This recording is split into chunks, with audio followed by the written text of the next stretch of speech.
At the end of this video, you will learn the difference between a principal and interest loan and an interest-only loan, and which one you should choose based on your circumstances. But before I begin, welcome to my channel. My name is Mihir and I upload educational content such as this twice a week. So if you're interested, please hit like and hit subscribe.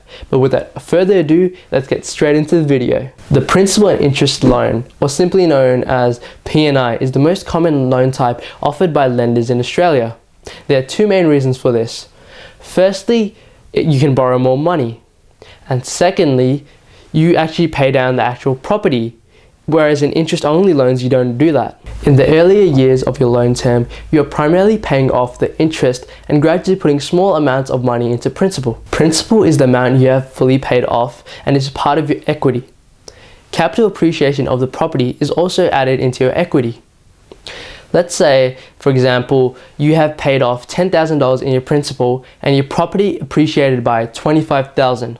That means you have a total equity of $35,000. As just like I mentioned before, the value of the property is also added into your equity alongside the principal you have paid off. The thing with interest-only loans is that you're never actually paying down the house and you're only paying the interest, hence why it's referred to an interest-only loan. But you may be wondering, why would anyone ever want to do this, right? Well, surprisingly, this is the most popular option amongst property investors, and there's two main reasons for that. The first reason is simply because you're only paying the interest and not the principal, so there'll be lesser and lower monthly repayments, and this can be less of a strain on your cash flow.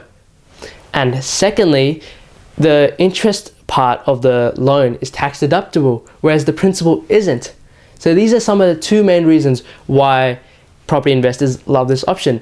Not to mention the flexibility with this loan and how you can structure it according to how you want. But that's just a whole nother video and a whole nother topic in general. Now you may be thinking or scratching your head and saying, well, here, what's the point of interest-only loans? I mean, you're never actually paying down the property, right? Whereas in principal and interest loans, you do that. Well, just before I elaborate further on, let me just give you a brief and simple example.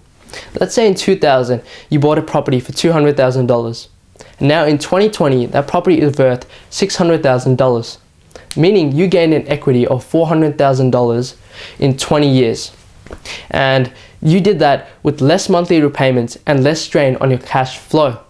Now you may be saying, well, Mihir, I don't want to be in debt. I just want to retire debt-free and live off my rental property income. That's all I want to do. The key with this method is that we want to fast-track our way to wealth. And even though I'm referring to fast-track, I'm referring to 7+ years minimum. Straight up, okay? And the only way we're going to get there is by leveraging our ways to wealth. I understand your philosophy of you might not, be in debt and things like that. Completely understandable. Once you've amassed a huge portion of properties, you can easily sell them off and fully pay the other ones and then live off your rental income if you really desire to. I understand that 7 years can be quite a long time frame, quite a long time frame, but that doesn't mean it doesn't have to be fun. What you guys can do is what many other people have done, is that they decide to take equity and draw a line of credit. I said a line of credit, not a redraw facility. That's completely different, and I have to make a video on that.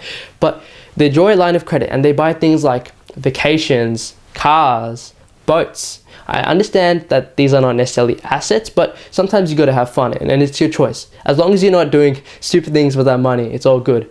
But I still highly encourage you guys to keep investing that money into more properties. You can even use that money to invest in stocks if you really wanted to, but it's better if you focus on one area, specialize, then generalize. The reason why I still encourage you to keep on investing, even though you have a decent amount of money, is simply because of the compound effect. Let's say you have 5 properties now, right? And after 10 years, they're worth X amount. But what if you have 10 properties? Right? I know it's simple maths, but it keeps on compounding. So it's much better in those 7 years or longer, depending on your situation, that you focus on this mission. Sure, you can have a bit of fun, like I mentioned before, but the compound effect is truly a phenomenal concept. And I highly encourage you to keep on sticking at what you're doing, as because this meaningless task will eventually compound to extraordinary results. Now you'd be wondering, well, how do you actually leverage and buy more properties? That's a whole different topic. It's not related to this video, but in the future, I will definitely be making a video related to that.